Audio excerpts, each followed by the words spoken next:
জোরে ভিড়। সাদাম এলাকার মন্ত্রমুগ্ধকর অন্যতম একটি স্থান। এটি দক্ষিণ সিকিমের নামচির কাছে অবস্থিত। নামচি থেকে আনুমানিক 16 কিলোমিটার দূরের এই জায়গাটি যেতে সময় লাগবে ক্যাবে 30 থেকে 40 মিনিট।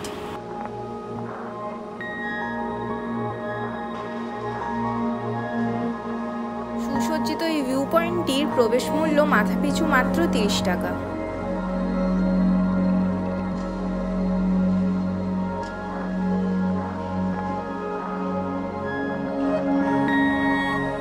এই ভিউ পয়েন্টের শেষ প্রান্তে যাবার জন্য বেশ কয়েকটি সিঁড়ি ভাঙতে হবে,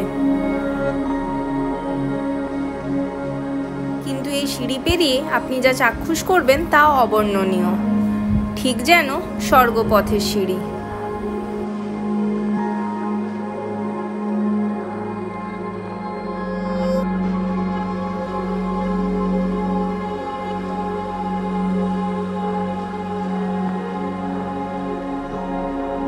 মেঘ পাহাড়ের আলিঙ্গনের সাক্ষী থাকতে এই জায়গার জুড়ি মেলা ভার।